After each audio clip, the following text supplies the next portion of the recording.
So the Discovery Fund is funding available to you during your time at Carolina to accelerate your personal growth, which is awesome. There are other full merit scholarships, there are other ways to finagle free summer opportunities, but nobody else is giving you personal funding to become closer to the person you want to be. It's an incredible gift. But it's also a challenge. Once you get to Carolina, the Discovery Fund is there waiting for you to use it, but no one's telling you how to use it. And it can be hard in the middle of a busy semester to step back and reflect on opportunities for personal growth that are truly stretch experiences, much less create a budget and the kind of detailed itinerary necessary for any successful trip. I wasn't used to people giving me open-ended opportunities to discover myself. And if you're anything like I was when I was in your shoes, the Discovery Fund sounds really cool, but you have no idea where you would start. I didn't use the Discovery Fund at all my first year. But not everyone was as overwhelmed as I was. One of my newfound best friends, Megan Raisley, declared from day one that her goal was to use the Discovery Fund as much as possible. As soon as we started our sophomore year, she said, "All right, Evie, what are we doing for fall break?" We both had no idea what we wanted to be when we grew up, but we were both deeply committed to working for the environment. We recruited another friend and went to San Francisco to meet alumni working for the environment in all sectors. It was my first time interacting with Morehead-Cain alumni, and I was amazed. One of them set up 2 days of meetings with us with people working at the EPA. Another one took us to a play she was helping to produce. We met Noam, the Nat Geo explorer that Andrew mentioned. All of them were willing to share their stories with us, and we've stayed in close contact with them since. So after that, I had the Discovery Fund bug. Later that year, the Catalan secession crisis was all over the news. So the northeast part of Spain, where Barcelona is, which was and is trying to become independent of the rest of Spain. And my friend Wesley and I were following it closely. One day, he turned to me and said, "You know, we could go." And so we did. We cold emailed a ton of politicians and political science professors, and they responded to us. They were bewildered and a little confused about these random American students that had just shown up to learn, but they were willing to discuss with us. I still remember we were conducting interviews in our fledgling Spanish, and I remember walking out of an interview with a prominent politician with this incredible feeling of, oh my God, we just did that. I just had a high-level political discussion in Spanish, and he understood me and I understood him, and it worked. The political reality we had found was way more complex than what we had read in American newspapers, and I walked away with a newfound drive to learn the story behind the news story. So I was ready a year or so later when Megan, our friend Mackenzie, and I found an article claiming that poor indoor air quality can decrease cognition by 15%.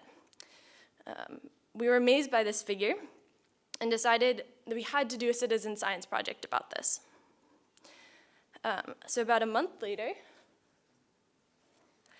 we spent spring break biking from Los Angeles to San Diego, testing carbon dioxide concentrations in public libraries. It was not without challenges. This picture is of Mackenzie and I at a critical juncture in our trip. In attempting to take a shortcut, we accidentally ended up sneaking onto the back of a military base. This is us pausing for a second to realize our mistake. Luckily, a very confused Russian Uber driver was able to ferry us across the highway, and we were fine. But so we made it, and we absolutely loved it. Last semester, when Megan and I were brainstorming ideas for the September 20th global climate strike led by Greta Thunberg, we decided to bike. Megan organized the first Bike to Strike. a group ride from Chapel Hill to the Capitol in Raleigh. This is about half the group that made the trip. But we also wanted to contribute to climate justice on a global level. Some of you may be familiar with COPs, the annual UN climate change conference that produced the Paris Agreement 4 years ago. Megan and I follow global climate negotiations, and we wanted to participate. So we organized a UNC delegation, and we were able to go. We connected with some amazing people, from Loretta and Reverend Leah Woodbury, pictured here, who've done critical environmental justice work in South Carolina, to Friday for Future leaders from all over the world, particularly Chile and Uruguay. We had some incredible opportunities for leadership because the Discovery Fund enabled us to show up. We were able to successfully introduce a protocol change for the conference and participated in protests and sit-ins like this one to amplify the voices of youth and indigenous leaders from the Global South. So, what could this all mean about your future? You may have noticed that this has been as much a story about friendship as it has been about the Discovery Fund. I would not have pursued these experiences without Megan's relentless enthusiasm, which you have to just experience to understand. If you come to Carolina, you'll be surrounded with friends like her, people who will challenge you to be better advocates and explorers of the world. The people that you're sitting with right now. I've just given you a small sampling of the opportunities the Discovery Fund can open up for you. I haven't told you about the anti-racism training I participated in or the Effective Altruism Conference I'll be participating in a few weeks. You may also be surprised to learn that I'm not an environmental sciences major and I'm not formally involved in any environmental groups on campus. I study economics with a little bit of philosophy and neuroscience.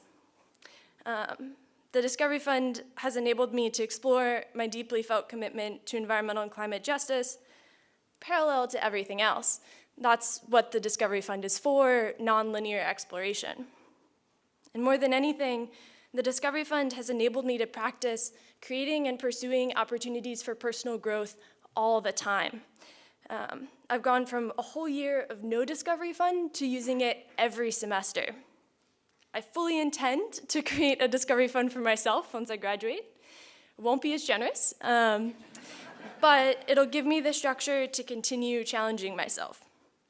And this is really the gift of the Morehead-Cain.